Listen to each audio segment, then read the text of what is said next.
Hello friends, welcome to my YouTube channel school of knowledge. आज मैं आपके लिए भूगोल विषय की पाठ्य योजना लेकर आई हूं, जिसका प्रकरण है जलमंडल।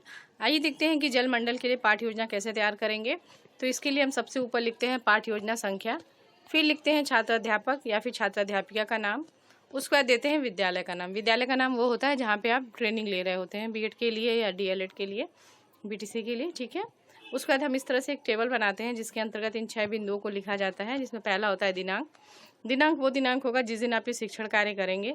दूसरा है कक्षा, तो ये कक्षा 6 का है। विषय है सामाजिक विज्ञान, उप विषय भूगोल है। इसको पर्यावरण में भी आप पढ़ना है, उसके लिए भी आप देख सकते हैं।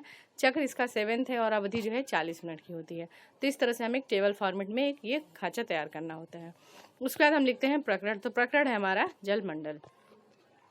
प्रकरण के बाद नंबर आता है उद्देश्य लिखने का। तो उद्देश्य जो है, पहला उद्देश्य होता है समान उद्देश्य। समान उद्देश्य का मतलब है कि इसमें आपको भूगोल विषय के बारे में आपको जानकारी देना है कि भूगोल विषय की क्या उद्देश्य है, हम भूगोल विषय बच्चों को क्यों पढ़ाना चाहते हैं। तो उसके अंतर्गत आप 4 से 6 पॉइंट लिखते हैं। इसमें पहला पॉइंट है छात्रों में भूगोल विषय के प्रति रुचि उत्पन्न करना। दूसरा है छात्रों को भूगोल के तथ्यों की जानकारी देना, द्वारा स्थल संबंधी तथ्यों की जानकारी देना। तीसरा, छात्रों को भौगोलिक परिस्थितियों के अनुसार जीवन जीने का ज्ञान प्रदान करना। चौथा है छात्रों को सामाजिक एवं मानसिक विकास करना।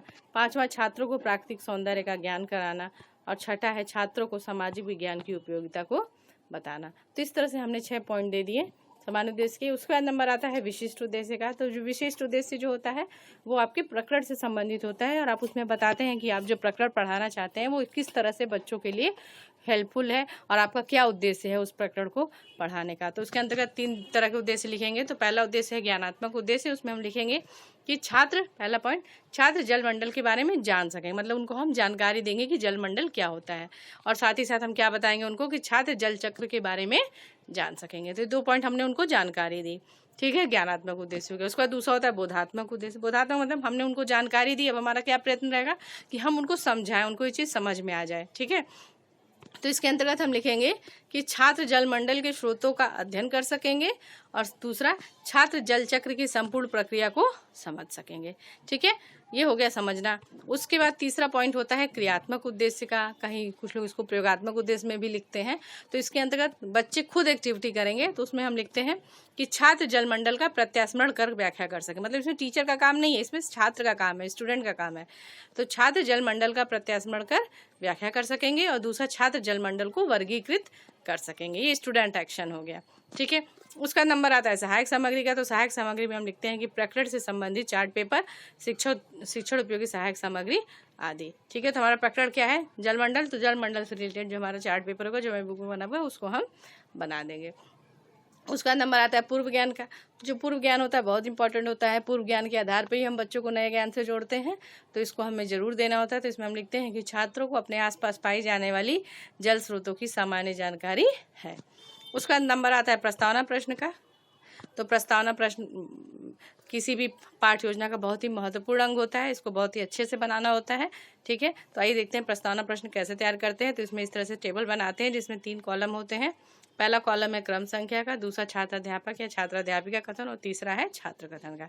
तो इसमें शिक्षिका प्रश्न करती है बच्चों से, बच्चों हम किस ग्रह पर रहते हैं। तो बच्चे क्या आंसर करेंगे कि टीचर जी हम पृथ्वी ग्रह पर रहते हैं, ठीक है। बच्चे आंसर किया।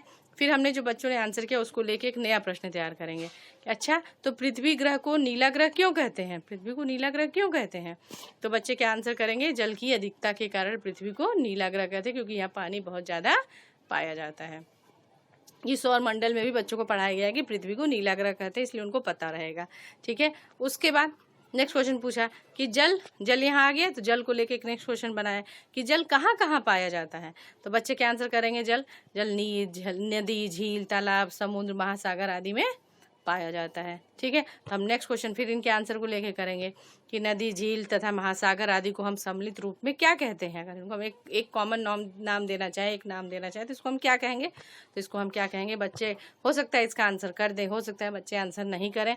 अगर बच्चे आंसर कर देते हैं तो बहुत अच्छा कि जलमंडल कहते हैं, अगर नहीं करते हैं, अगर यहाँ समस्यात्मक हो गया तो आप खत्म करके आप उद्देश्य कथन कह सकते हैं। अगर सपोज उन्होंने बोल दिया कि नहीं, उनको हम सम्मिलित रूप में जल मंडल कहते हैं, तो आप फिर इसको लेके एक नेक्स्ट क्वेश्चन बनाएंगे कि अच्छा तो ये बताइए आप जल मंडल के बारे में क्या जानते हैं।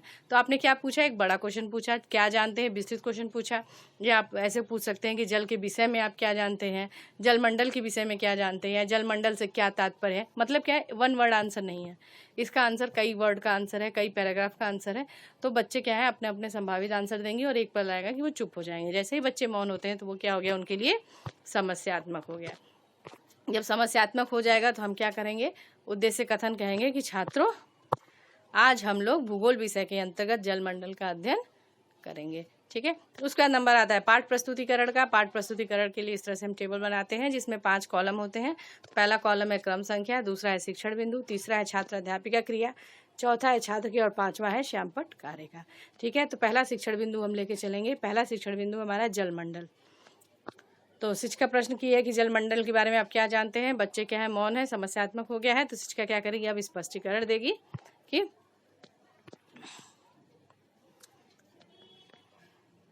जलमंडल से तात्पर्य जल की उस परत से है जो पृथ्वी की सतह पर महासागरों, झीलों, नदियों तथा अन्य जलाशयों के रूप में फैली हुई है।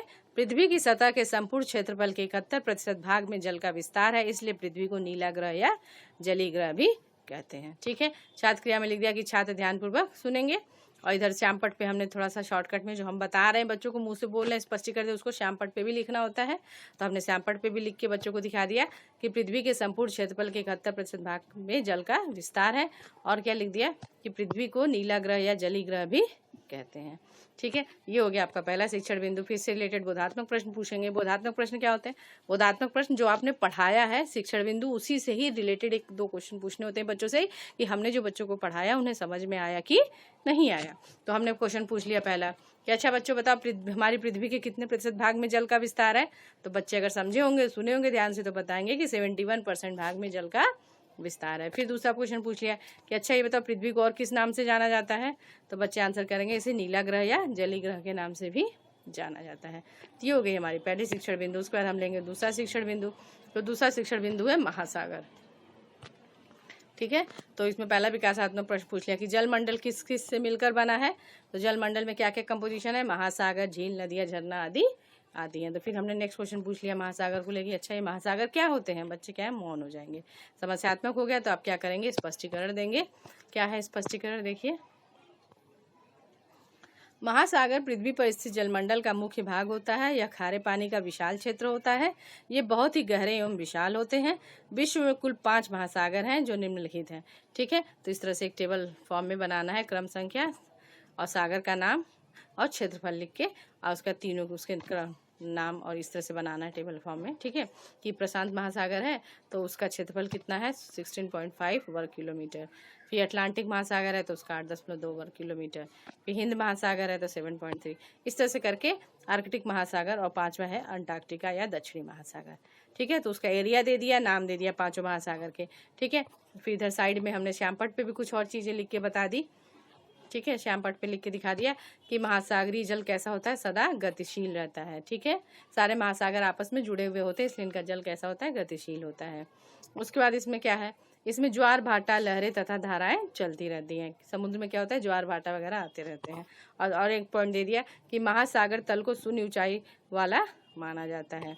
और क्या लिख दिया कि कुल जलमंडल का 97.2% भाग जो है महासागर होता है। मतलब महासागर जो है पानी का सबसे बड़ा स्रोत है। कितना परसेंट होता है वो, 97.2% होता है। तो ये हमने महासागर के बारे में डिटेल दे दिया, जलमंडल का सबसे बड़ा स्रोत हो गया। ठीक है, उसके बाद हमने क्वेश्चन पूछ लिया बच्चों से, अच्छा बच्चों बताओ क्षेत्रफल की दृष्टि से सबसे बड़ा महासागर कौन सा है। तो बच्चे आंसर कर देंगे प्रशांत महासागर, उसका एरिया ऊपर लिखा हुआ है। फिर दूसरा पूछ लिया कि महासागर का जल कैसा होता है। बच्चे क्या आंसर करेंगे, खारा होता है। आप अपने मन से कोई भी बोधात्मक प्रश्न जो आपने ऊपर शिक्षण बिंदु में पढ़ाया, आप अपने हिसाब से कोई भी प्रश्न पूछ सकते हैं बच्चों से, आपकी जो इच्छा हो आप पूछिए, कोई दिक्कत नहीं है। उसके बाद तीसरा लेते हैं, तीसरा शिक्षण बिंदु। तीसरा शिक्षण बिंदु है जल चक्र का। तो पहले हम क्या करेंगे, जल चक्र के पहले विकासात्मक प्रश्न 1-2 पूछ लेंगे बच्चों से कि अच्छा बताओ जल कितने रूपों में पाया जाता है। बच्चे बताएंगे 3 रूप में पाया जाता है। फिर क्वेश्चन कर लेंगे कि अच्छा जल के 3 रूप कौन कौन से हैं। तो बच्चे आंसर करेंगे ठोस, द्रव और गैस है। गैस यानी कि जो जलवाष्प के रूप में रहता है। तो फिर हम अगला क्वेश्चन करेंगे कि अच्छा तो ये जल चक्र क्या है। तो बच्चे क्या है, मौन हो जाएंगे, उनके लिए समस्यात्मक हो गया।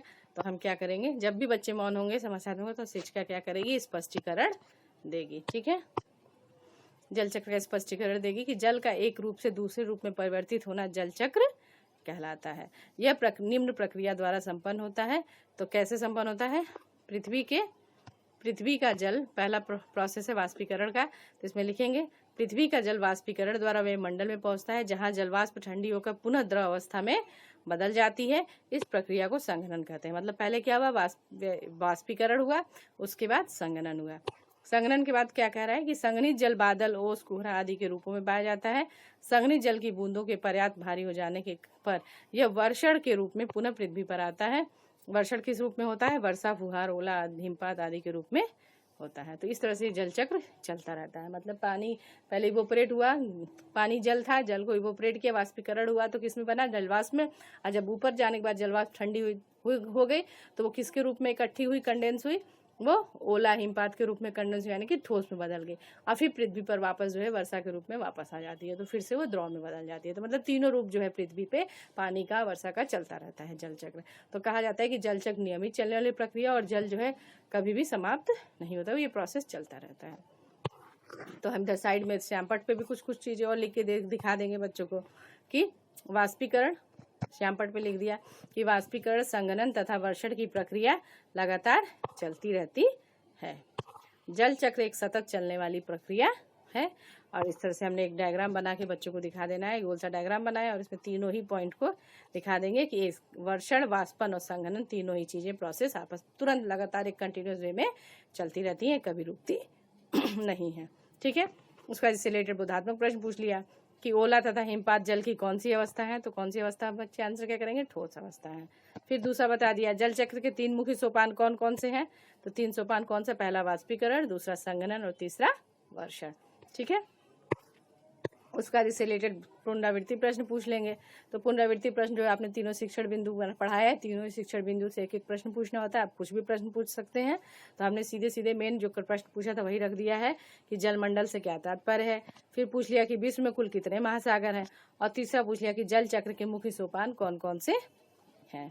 ठीक है, उसका श्यामपट्ट सारांश दे देते हैं। श्यामपट्ट सारांश में पहला हमने बता दिया जलमंडल के बारे में कि जलमंडल से तात्पर्य जल की उस सतह से है जो पृथ्वी, उस परत से है या सतह से जो पृथ्वी की सतह पर महासागरों, झीलों, नदियों तथा अन्य जलाशयों के रूप में फैली हुई है।